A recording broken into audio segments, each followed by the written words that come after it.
তৃণমূলের দাবিকে মান্যতা দিয়েছে শুভেন্দু অভিষেক। জলপাইগুড়িতে দুর্যোগের ঘটনায় ক্ষতিগ্রস্তদের পাশে দাঁড়াতে রাজ্যের অন্তরায় নির্বাচন commission.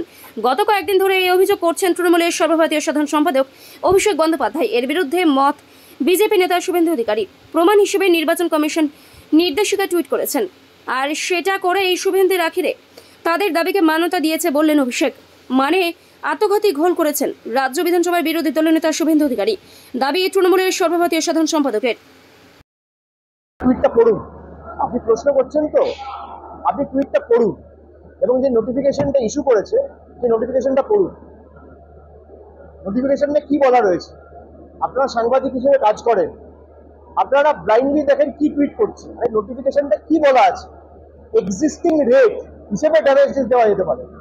What is the existing rate? 5,000, 20,000। আমি বারবার বলেছি ইলেকশন কমিশন আমাদের নতুন কনস্ট্রাকশন করতে দেওয়ার পারমিশন দিচ্ছে না, সেটা চিঠিতে নেই। রাজভবনে যেটা বলেছি, ডেলিগেশন পার্টি আমরা গেছি, ইলেকশন কমিশনকে কমপ্লেন করেছি। ইলেকশন কমিশনের থেকে যে অ্যাপ্রুভালটা দেওয়া হয়েছে, আমি রাজভবনের বাইরে থেকে দাঁড়িয়ে 8 তারিখ কি বলেছি, 9 তারিখ কি বলেছিল, যে নতুন কনস্ট্রাকশন করার, নতুন বাড়ি নির্মাণের ক্ষেত্রে পারমিশন দেয়নি, ক্ষতিপূরণের ক্ষেত্রে দিয়েছে। তাই তো টুইট করেছি। আপনাদের স্বভাব হয়ে গেছে যে টুইটের বেসিসে প্রশ্ন করা। আরে যে করছে, সে ভুল টুইট করছে, তাকে আগে প্রশ্ন করুন। আমি আপনার প্রশ্নের উত্তর এখানে দাঁড়িয়ে দিচ্ছি, কিন্তু যে টুইট করছে তার তো কোনো ধারণাই নেই কি টুইট করছে, খালি বলতে হবে বলে বলছি। এই যে বিজেপির নেতারা দাবি করতো বাড়ির টাকা পাঠিয়ে দিয়েছে, আজকে 31 দিন হয়ে গেছে, 1 মাস 1 দিন। ভারতবর্ষের কোন বিজেপির নেতা, রাজ্য বিজেপির নেতা, কেন্দ্র বিজেপির নেতা, সর্বভারতীয় সভাপতি, কেন্দ্রীয় মন্ত্রী যতবার এসছে, আজকেও একজন কেন্দ্রীয় মন্ত্রী এসছে, আপনি শ্বেতপত্র প্রকাশ করুন না ক পয়সা ছেড়েছেন বাংলার জন্য। যদি 1 পয়সা ছেড়েছেন 2021-এর পর, আর আবাস প্লাস তালিকার যার সমীক্ষা 2017 সাল থেকে হয়েছিল, আমি রাজনীতি থেকে চিরতরে বিদায় নিই।